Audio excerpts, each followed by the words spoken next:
దేవుని సన్నిధిలో అద్భుతమైనటువంటి దేవుని యొక్క కృపను మనము అనుభవించడానికి దేవుడు మనల్ని పిలిచాడు. ప్రియులారా, ఏదైనా చేసుంటే ఒక అనుభవం ఉంటుంది.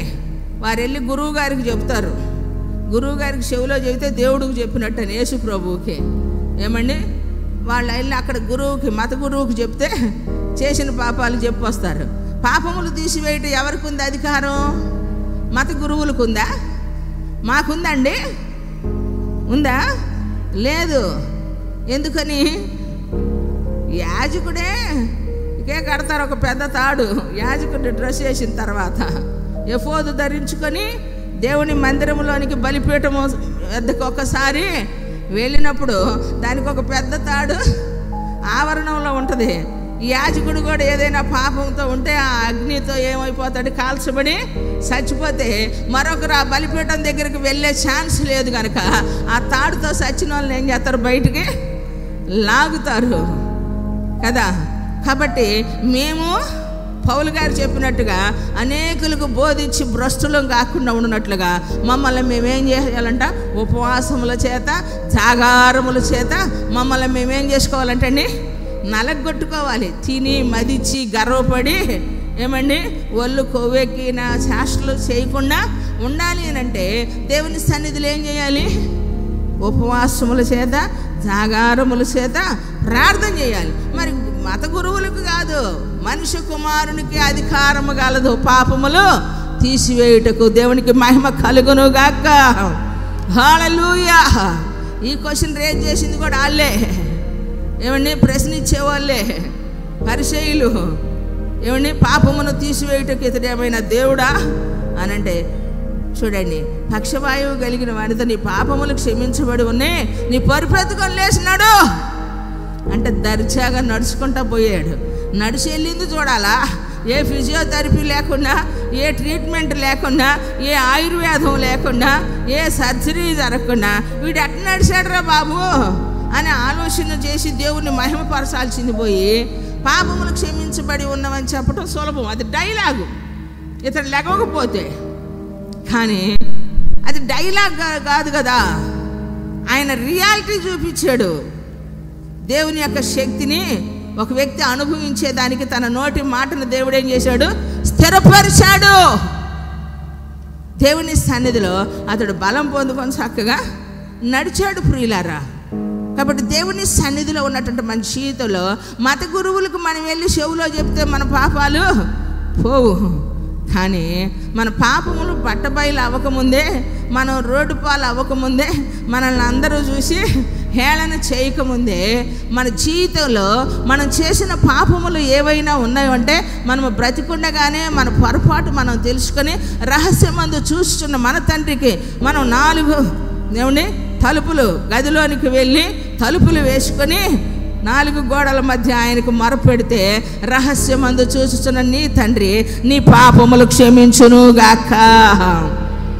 అలా కాకుండా నేను చేసే పాపం ఎవరికి తెలియదు, నా మనసులో ఉన్న ఆలోచనలు ఎవరికి అర్థం కావు అని చెప్పి నువ్వెంత లోపల కుయుక్తి కలిగినటువంటి శాస్త్రాలు చేస్తూ ఉంటే ఒకరోజు రహస్యమందు చేసిన పాపాలంట మిద్దెల మీద ఏం చేస్తాయంటే ప్రకటించబడతాయంట.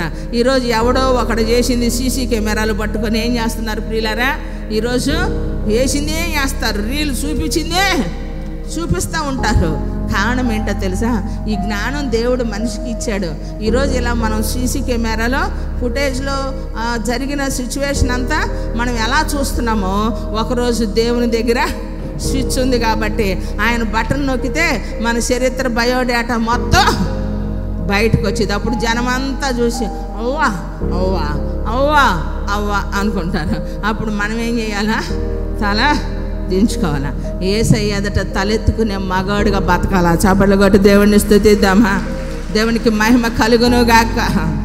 ఎందుకంటే తెలుసో తెలియకో పొరబడినటువంటి సందర్భాలు ఉన్నప్పటికీ వాటిని రహస్యమందు చూస్తున్న నీ తండ్రి నీకు ప్రతిఫలం ఇచ్చినట్లుగా, క్షమించినట్లుగా నీవు అర్థం చేసుకోగలిగినటువంటి వ్యక్తివిగా ఉండాలి ప్రియులారా.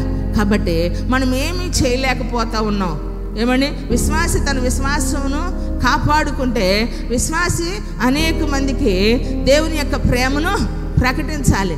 120 మందితో ప్రారంభించబడిన ఏమండి విశ్వాసము, దేవుని యొక్క శక్తి ఈరోజు ప్రపంచాన్నే కదిలిచ్చింది. చప్పట్లు కొట్టి దేవుణ్ణి స్తుతిద్దామా. యెరూషలేములో మండిన మంట ఇప్పటికి కూడా ఆగలేదు ప్రియులారా. ఒకరితో ఆగిపోలేదు ప్రియులారా. ఒకరితో ఆగిపోలేదండి. ఒకరు అనేకులుగా మార్చబడ్డారు. మన భారతదేశానికి కూడా ఆ మండిన 120 మందిలో 12 మంది శిష్యులైనటువంటి ఒకరిలో తోమ అయినవాడు మన భారతదేశానికి వచ్చి సువార్త ప్రకటించాడు. హల్లెలూయా! ఎంత అద్భుతం అండి, ఎంత అద్భుతం. అందుకే అంటారు అవిశ్వాసంతో తోమ ఉన్నాడు కాబట్టి ఆయన జీన్స్ మన భారతదేశానికి ఉన్నాయని చెప్పి. అంటే ఆయన అవిశ్వాసిగా ఉన్నప్పుడు ఏం చేశాడు? సువార్త చెప్పాడా? చెప్పలా. అవిశ్వాసిగా ఉన్నప్పుడు అనుమానించాడు. విశ్వాసాన్ని పొందుకున్నాక దేవుడేమన్నాడు? తోమా, అవిశ్వాసివై ఉండక విశ్వాసివై ఉండన్నాడు. విశ్వాసిగా బ్రతికాడు కనుకనే ప్రియులారా తరమబడుతున్నా, ఏమండి కోయబడుతున్నా, చంపబడుతున్నా కూడా దేవుని ప్రేమను, రక్తము కారుతూ ఉన్నా కూడా యేసయ్య ప్రేమను ప్రకటిస్తూనే తుది శ్వాస వరకు యేసే రక్షకుడు, యేసే దేవుడు, యేసే సజీవుడు అని చెప్పి దేవుని సన్నిధిలో వక్కాణించాడండి. ఈరోజు ఆ సత్తా ఉందా? ఆ ధైర్యం ఉందా నీకు? ఆ బలం ఉందా? అమ్మో ఎందుకులేమ్మో అనవసరంగా పందుల ముందు ముత్యాలు వేయకుడు అన్నాడు. ఏమండి నీకు పందులా? ఏమండి ఎవరు పందులు? మనుషులను అందరినీ కట్టమాక. నువ్వు గుర్తుపట్టగలగాలి. ఆత్మ ఉంటే వివేచన, నువ్వు ఎవరి దగ్గర నోరు తెరవాలో, ఎలా సువార్త చెప్పాలో, దేవుని శక్తి, ఆ అభిషేకం నీకు ఉన్నప్పుడు నువ్వు ప్రతి స్థలంలో యేసయ్య గురించి ప్రకటిస్తావు. దేవుడు ఏర్పాటు చేసుకున్న సాధనం నువ్వు.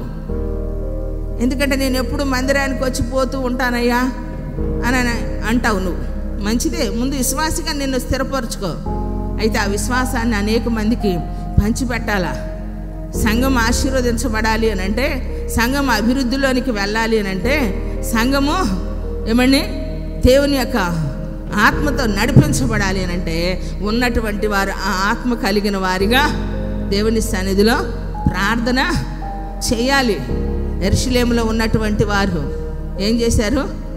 వారు చుట్టుప్రక్కలకు వెళ్ళలా, అక్కడే ఉండి దేవుని శక్తి పొందుకునేంతవరకు ఏం చేశారు? ప్రార్థన చేశారు ప్రియులారా.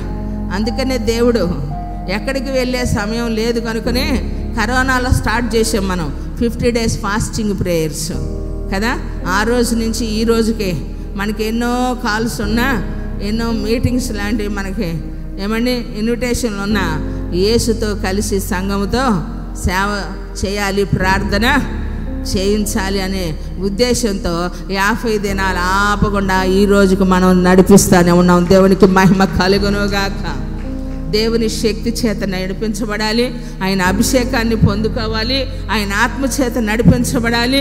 ఎప్పుడైతే వారు శక్తి పొందుకునే వారిగా ఉన్నారో వారందరూ ఎక్కడికి వెళ్ళారంటండి? యెరూషలేములోను యూదయ సమరయ దేశములు అంతటితో ఆగిపోయిందా? భూదిగంతముల వరకును వారు సాక్షులై ఉన్నారు. కొట్టు చప్పట్లే గట్టిగా. ఉన్నారు ప్రియులారా. దేవుని కొరకు వారు సాక్షులే భూదిగంతముల వరకు వారు ఉన్నారు. మరి భూదిగంతముల వరకు యెరూషలేములో యూదయ సమరయ దేశములు అంతటా వారు సువార్త ప్రకటిస్తే, మరి నువ్వే సువార్త చెప్తున్నావు? నీ పక్కింటి వాళ్ళకి, నీ ఎదురింటి వాళ్ళకి, నీ పరిచయస్తులకి, నీ స్నేహితులకి, నీ తోటి కొలికి ఉన్నవారికి, నువ్వు వ్యాపారం చేస్తూ ఉన్న కాడ, ఏమండి నువ్వు చదువుకునే స్కూల్లో, వెళ్తున్న కాలేజీలో, ఏమండి దేవుడు చక్కగా యార్డు ఇచ్చాడు. ఎంతోమంది పని చేస్తూ ఉన్నారు, వ్యాపారం చేస్తూ ఉన్నారు. ఎంతోమంది వచ్చేవారు మన దగ్గరికి, మనం వెళ్ళకుండా ఇచ్చాడు దేవుడు ఆ కృప. అయితే ఏం చేస్తూ ఉన్నావు? ఏం చేస్తాం అక్క? ఇది చేస్తే అది కుదరదు. ఏది చేస్తే? సువార్త చేస్తూ ఉంటే ఆపరేషన్లు కుదరవు. కష్టపడి ఒకటి సంపాదించుకుంటే ఏమండి చేతికి వచ్చేసరికి కష్టపడినోడికేమో కొంచెమే వస్తుంది, కానీ పంచుకునే వాళ్ళకి ఎంతో పోతా ఉంది. అన్యాయంతో సంపాదించిన ఏ సంపాదన అయినా, ఎక్కువ వడ్డీలు తీసుకున్నా, ఎక్కువ అన్యాయంగా నువ్వు అబద్ధాలాడి సంపాదించుకున్నా, అబద్ధ సాక్ష్యాలు చెప్పి సంపాదించుకున్నా, అనవసరమైన సంపాదన మోసం చేసి ఏదైతే లంచాలు తీసుకొని నీవు సంపాదిస్తావో ఆ సంపాదన వలన నీకు సుఖం ఉండదు, నీకు పుట్టిన వాళ్ళకు కూడా సుఖము ఉండదు ప్రియులారా. ఎందుకంటే న్యాయంతో కూడింది కొంచెమైనా అది మనకు క్షేమాన్ని దయచేసేది. చప్పట్లు కొట్టి దేవుణ్ణి స్తుతిద్దామా.